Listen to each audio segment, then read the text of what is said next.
G'day, it's Dion from Heavy Diesel Australia. I thought I'd do a little walk around the workshop and see what's going on today. We've got this little Western Star here for just a couple of little jobs. There's nothing really exciting going on here. We just resealed the diff, front diff, resealed the power divider, put the Viton O-rings in, and well, it's got a torque rod to do and some gasket, I reckon. Wouldn't be anything unusual for DD15. There's not much going on in the gearbox section. That's all sort of gone quiet a bit. I think the price of parts is a bit discouraging, but anyway, it could come back. We've got this K200 here that's a bit of a project.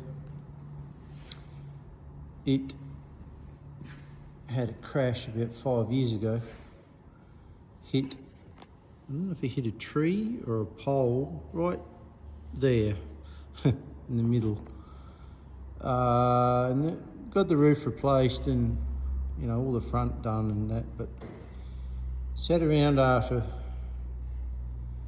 4.5 years, I suppose.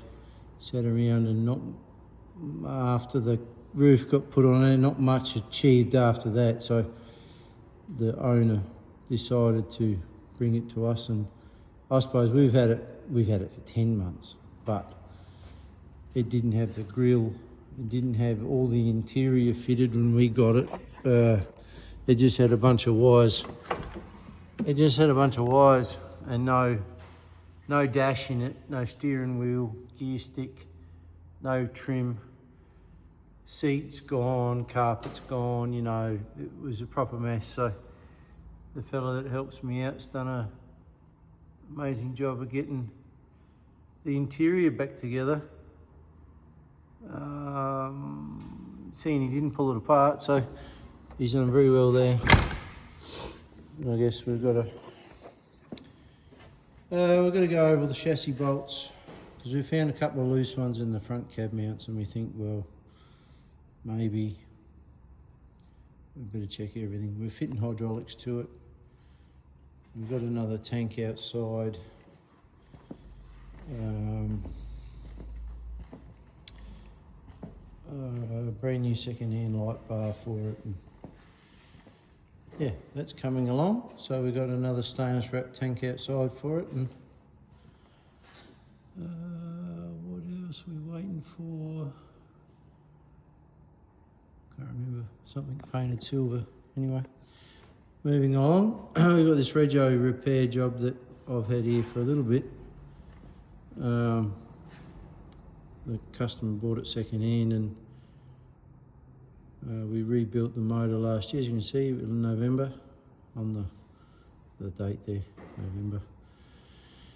Rebuilt the motor because it had a valve that was missing, so we rebuilt the engine, rebuilt the front end, and now the other fellow that works for me is gone crazy polishing everything.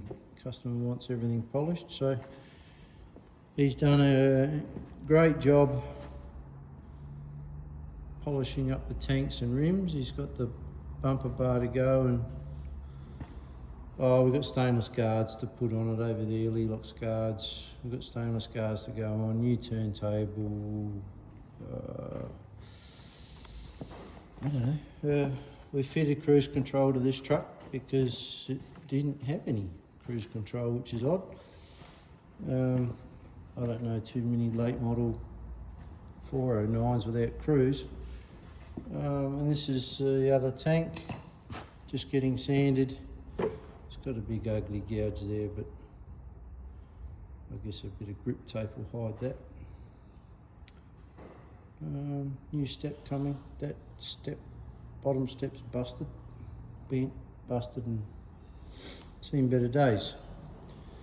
Anyway, that's the tour today. We've got a pallet load of bits to throw at it, new mud flaps, and oh, well, this is something that I haven't seen before. Airbags, brackets bent on most of them. I've never seen that before. These ones are sort of coming out at the bottom. I guess I can only think it's been jacked up loaded, but it's funny that they've all done that. Might be just aftermarket airbags perhaps, the brackets are not strong enough. So we've got 8 airbags to go on. It's nothing that another 12.5 grand can't fix. Tank strap rubbers and brackets and. Oh, not that. That's for the workshop. Anyway, thank you. Like, subscribe and share, and hope you're all having a good day, and thank you for everyone's views, and yeah, mate, leave a comment. I like to reply to them. Thanks. See ya.